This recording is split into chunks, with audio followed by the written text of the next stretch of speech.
all know, we are studying chapter number 5 of standard 9 NCERT syllabus. The name of the chapter is the fundamental unit of life.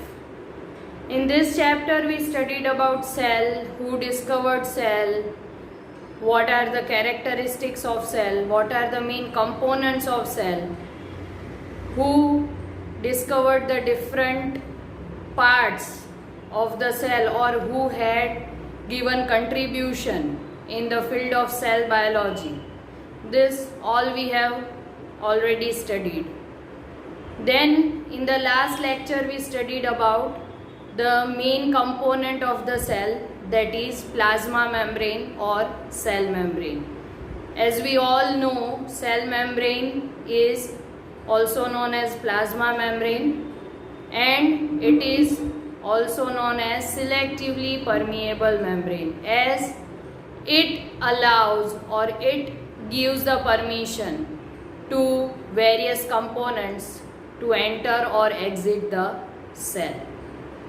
So that we studied, and we also studied about diffusion and osmosis. So let's recall it. Diffusion means the movement of substance from the higher concentration to the lower concentration. Generally gases like oxygen and carbon dioxide follow the rules of diffusion. Then we studied about the osmosis. Here water will follow the rules of osmosis, that the movement of water molecules from the region of higher water concentration to the region of lower water concentration is known as osmosis. We had already studied about the three situations or conditions and the three solutions, okay, in which if we keep the cell, then what happens, right? That is hypotonic solution, isotonic solution and hypertonic solution. Then I told you that the plasma membrane is composed of proteins and lipids, right? So let's move towards our next topic, the cell wall. Cell wall is present only and only in plant cell. We know this, we studied this in standard 8. Cell wall is the outermost covering of any plant cell. It lies outside of the plasma membrane. Means when we observe the plant cell under any microscope, then first layer we can observe is cell wall.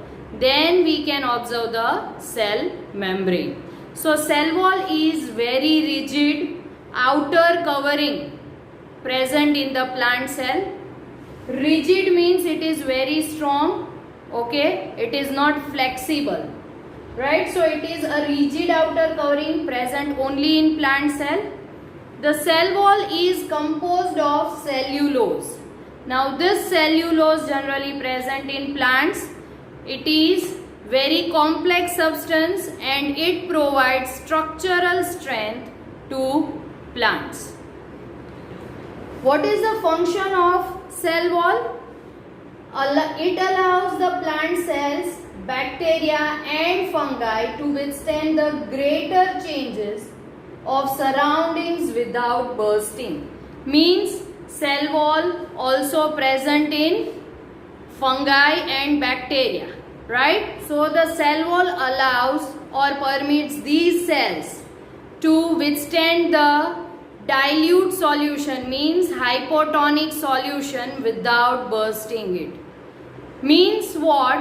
When the cell lies in the hypotonic solution, then because of rules of osmosis, the cell gains water. When the cell gains water, cell swells. As the cell swells, it builds up the pressure against the cell wall, and cell wall also builds up an equal pressure against the cell. That's why the cell will not burst. So this is the function of a cell wall. Now, whenever we see the cell, okay, and if we keep the cell in any medium, say for example hypertonic medium, then due to the removal of water, the cell shrinks. Right? So whenever the cell shrinks, the components of the cell will move out from the cell wall. So this can happen only and only in living cell. This we can observe by the activity. In that activity, what we have to do, we have to take the royo leaves and we have to take out the skin of it, peel off it, and then we have to observe it. Now we have to keep these cells in sugar or salt solution. Then again we have to observe it under the microscope. So we can observe that there will be a removal of water from the cell. Okay. So this is the first condition, that the cells must be living. Now in the second condition, what we have to do, we have to take that royo leaf and then we have to keep it in boiling water for few minutes. After that, we have to take the leaf, we have to take out the skin or peel of it. Then again we have to observe it under the microscope by keeping it in salt or sugar solution. But this time we are not able to observe the components which are moving out. Why? Because now the cells are not living, they are dead. That's why the components cannot move out from the cell wall. So this is all about the cell wall. It is a rigid outer covering present only in plant cell, and it is composed of cellulose which provide structural strength to plants. Now let's move towards our next topic, that is nucleus. As I told you in the very first lecture, that cell has mainly three components: a cell membrane, a nucleus, and cytoplasm. So as we all know, the nucleus is a brain of the cell. Means it regulates the function of the cell. If you remember, then when we observed the onion peel under the microscope, we use the safranin solution. What is it? Yes, it is a stain.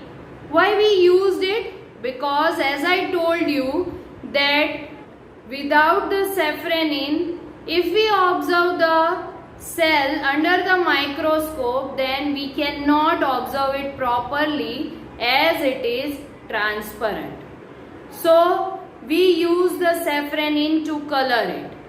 But the different component of the cell get differently colored because of their chemical composition. So you might have observed that in the center of the cell, the nucleus is present in the dark color. Right? Because of its chemical composition, it can absorb more amount of stain and we can observe it in the dark color. We have observed the nucleus in the onion cell. But if we want to observe the nucleus of any animal cell, then what can we do? We can do the following activity, that we can just take an ice cream spoon and we have to scratch our chick. Right? So we can get the chick cells on it. Then with the brush, we have to follow the same procedure. With the brush, we have to keep these cells in water containing the safranin solution. Then we can observe it under the microscope.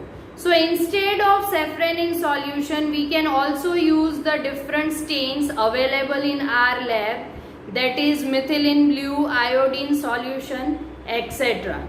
So we can observe the dark color spherical structure in the middle of the cell, that is a nucleus. The nucleus has a double layered covering known as nuclear membrane.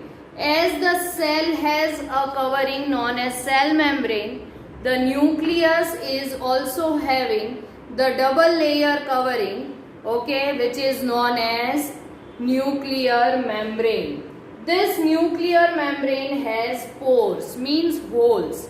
So as the holes are present in the nuclear membrane, the components or the contents of the nucleus can move out from the nucleus into their surrounding, that is in the cytoplasm, right? So this nuclear membrane has pores for the movement of components.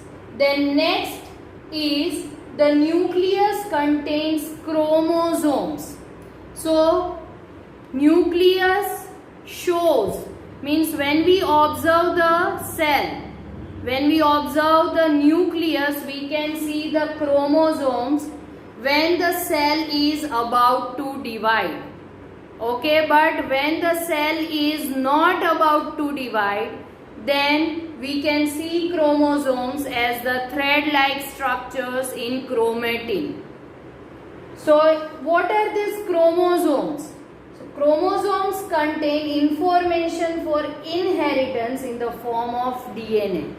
So these chromosomes are nothing but the information is stored here. Which information? Information from our parents, okay, which is known as information for inheritance. Means we are looking like our parents. So this information from our parents, it is moved to us through this chromosomes. So information of inheritance is present in the chromosomes. It is in the form of DNA. So chromosomes contain the information of inheritance which move from parents to their kids or their offspring in the form of DNA. So chromosomes are composed of DNA and proteins. As I told you that in the chromosomes, the information is present of our parents in the form of DNA. So we can say that chromosomes are composed of DNA and proteins.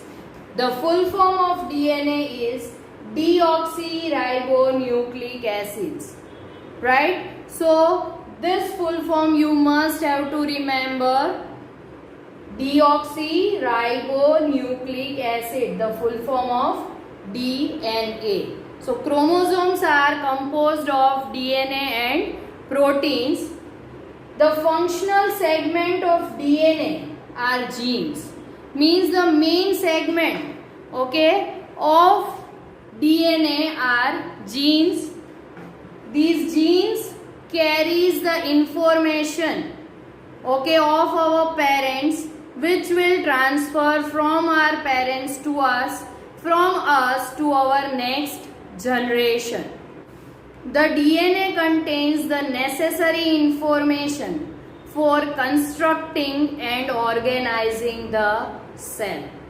So we can say that each cell is having DNA which have the information of our parents, right? So the functional segments of DNA are genes which carries the necessary information which move from our parents to us and from us to our next generation. Now in the next lecture we will study about the function of the nucleus. आभार।